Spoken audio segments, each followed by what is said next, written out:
Est-ce que vous avez déjà rêvé d'avoir accès à toutes les meilleures IA pour le montage vidéo, regroupées en un seul endroit avec un seul abonnement? Eh bien aujourd'hui c'est possible avec Hackfield AI. Hackfield ça vous permet quoi? Ça vous permet de faire tout ce que vous aurez jamais pu imaginer. Que ce soit dans une image ou dans une vidéo, pouvoir remplacer la personne, remplacer uniquement le visage de la personne, remplacer ses vêtements, remplacer le fond, remplacer le premier plan. Vous pouvez aussi changer les lumières, mettre une lumière derrière lui, devant lui, sur le côté. Vous pouvez aussi faire des transitions, tout ça dans n'importe quel style et seulement avec de l'IA. Donc dans cette vidéo, je vais vous présenter ce qui selon moi est l'abonnement le plus rentable si vous utilisez l'IA. Et donc on est parti. Alors on se retrouve directement sur Hackfield AI. Vous voyez là, on a à peu près tout et on peut directement voir tous les effets, toutes les choses qui sont possibles. On a par exemple ce qui vient de sortir Cinema Bundle qui vous permet en fait de faire des shoots en illimité, de changer les angles, de faire un effet de relight, donc pour ajouter des lumières un peu partout. On a aussi Mix Media Studio, donc ça vous permet, vous voyez, de faire des styles graphiques illimités différents. Et on va voir plein d'autres outils. Par exemple, si on vient dans Images, on va retrouver toutes les meilleures IA du moment. Donc Nano Banana Pro pour les images, ChatGPT, Kling AI, et vous voyez plein de choses. Donc Relight, Face Swap, Character Swap, Draw to Edit. Donc énormément de choses. Je pourrais pas tout présenter dans la vidéo parce que c'est vraiment hyper complet. On a aussi la catégorie vidéo. Donc vous voyez, c'est pour faire tout ça. Mais en vidéo, je vais vous présenter quelques exemples directement. Par exemple, on va commencer avec quelque chose de très simple, l'effet Relight dont je vous parlais. Donc on va venir dans Images, ensuite on va aller dans Relight et ici on va venir donc ajouter une photo. Moi je suis venu ajouter cette photo là et maintenant imaginons que on a envie d'ajouter une lumière rouge sur le côté parce que dans l'image de base là j'ai une lumière bleue. Si on a envie d'ajouter une lumière rouge ici, on peut venir prendre la lumière ici en 3D, on peut venir la placer en haut à gauche ici. Donc normalement ça arrivera par ici. Si on peut le faire manuellement par là, vous voyez left, back, bottom. Si on met back, on peut venir ensuite le placer derrière. Vous voyez là typiquement ça serait derrière moi en haut. Bon, moi en l'occurrence dans mon exemple j'ai envie de le mettre devant et en haut à gauche, comme ça va arriver sur le côté. Ensuite je peux venir choisir si j'ai envie que ça soit une lumière dure ou une lumière forte et ensuite choisir, vous voyez ici, l'intensité de la lumière encore une fois et la couleur de la lumière. Ensuite on clique sur générer et on attend quelques secondes pour que ça nous génère le résultat. Donc là le résultat vient tout juste d'être généré et vous voyez que c'est vraiment nickel. C'est exactement ce que j'ai demandé. En haut à gauche c'est venu me mettre une lumière rouge et vous voyez juste là, c'est vraiment parfait. Donc on a ma lumière bleue ici qui est naturelle et là la lumière qui a été ajoutée en plus. Une fois qu'on a fait ça, on peut venir télécharger l'image ou on peut carrément venir l'animer. Donc si je viens sur Animate, vous voyez j'ai mon image juste ici et je peux l'animer de plein de façons. Je peux mettre un prompt pour demander de faire quelque chose. Je peux faire Edit to vidéo, donc par exemple transformer mon image en vidéo ou Draw to vidéo. Donc par exemple je viens ajouter mon image et une fois que j'ai mon image, je peux venir prendre, vous voyez, le crayon ici. Je peux venir tracer par exemple une flèche là. Je peux venir par exemple ajouter un texte. Mais le mieux c'est de venir prendre la flèche qui est ici et par exemple on va venir en mettre une là et une là-bas et ensuite on va venir faire un texte. On va venir mettre nos textes. On va mettre regarde vers cet endroit. Tac. Et là on peut venir mettre donc dans notre texte se déplace là-bas. Donc le mieux c'est de le mettre en anglais d'habitude mais là on va juste voilà générer rapidement. Et donc là on va attendre encore un petit moment et voir le résultat. Pendant que c'est en train de se générer on peut venir faire quelque chose d'autre. Par exemple on va venir faire un face swap. Un face swap ça permet quoi? Ça permet en fait de remplacer le visage d'une personne dans une vidéo. Donc on vient dans vidéo, ensuite on va venir directement dans face swap. Une fois dans face swap, ce que je vais venir faire c'est que je vais venir prendre la vidéo que j'ai envie d'ajouter, donc de la personne de base. Ensuite ici je vais upload une photo du caractère que je souhaite. Là vous voyez des caractères de base, moi je vais juste venir prendre celui-là et faire continuer. Ensuite on peut venir ajouter une voix si jamais il y a une voix, on peut venir choisir le langage. On peut venir mettre un fond. Une fois qu'on a tous nos éléments, on vient cliquer sur générer. Là par exemple moi je suis venu, vous voyez, ajouter cette vidéo là de base et on va venir voir le résultat. Et donc vous voyez là ça nous a bien fait un face swap. Ça a pris la couleur de mon t-shirt, ça a même mis les éléments ici. C'est la même vidéo, on aurait pu changer le background comme j'ai dit. Et là vous voyez je vais courir le long de la vidéo et donc le face swap est vraiment nickel. Maintenant on va vraiment passer une partie que j'adore, ça va être d'ajouter les effets ici.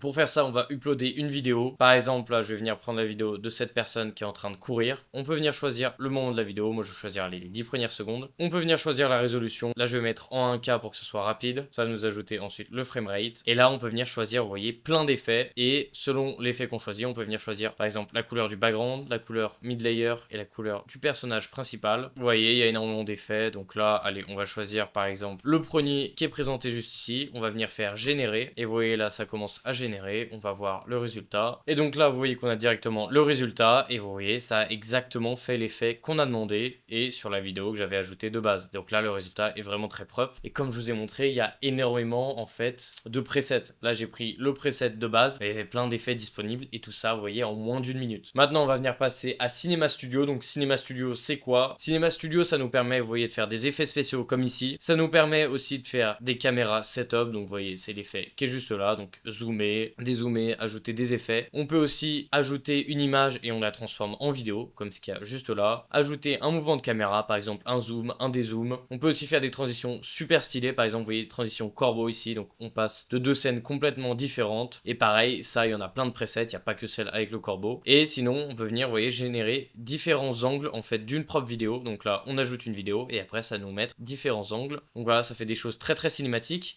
Imaginons qu'on fait par exemple Generate Multiple Angle. On va venir cliquer sur vidéo. Ensuite, on peut venir choisir le mouvement de caméra. Là, on va pas le faire. On peut venir choisir en 16 neuvième la durée. Donc là, je vais mettre 5 secondes. Là, je vais mettre sans audio. Slow motion, on va mettre 100. Et ensuite, on peut venir ajouter notre prompt. Donc par exemple, différents angles de caméra. Il faut que ça soit cinématique et que ça reste cohérent. Voilà. Et ensuite, on met Start Frame. Et ensuite, dans Start Frame, on va venir choisir donc une vidéo. Donc là, en Start Frame, je suis venu prendre une vue très près du PC. Là, une vue assez loin. Ensuite, on va venir faire générer. Donc là, j'aurais pu générer plusieurs versions. Mais on va en faire qu'une seule. Et on va attendre le résultat. Pendant qu'on attend le résultat, on peut encore faire quelque chose d'autre à côté. Donc c'est ça, la puissance. Par exemple, on peut faire In Paint. In Paint, c'est quoi? C'est on vient peindre une partie d'une image et on peut venir remplacer ce qu'on souhaite dans cette image. Donc par exemple, on va revenir prendre tac l'image avec le PC que j'ai utilisé. Et là, je vais venir par exemple, vous voyez, sélectionner l'ordinateur juste là. Donc tac, on fait ça assez grossièrement, pas besoin d'être hyper précis non plus. Voilà, et là, on peut venir ajouter notre modification, soit en ajoutant un prompt, soit en ajoutant une image. Donc par exemple, là, on peut venir choisir une image. Imaginons que j'ajoute $1.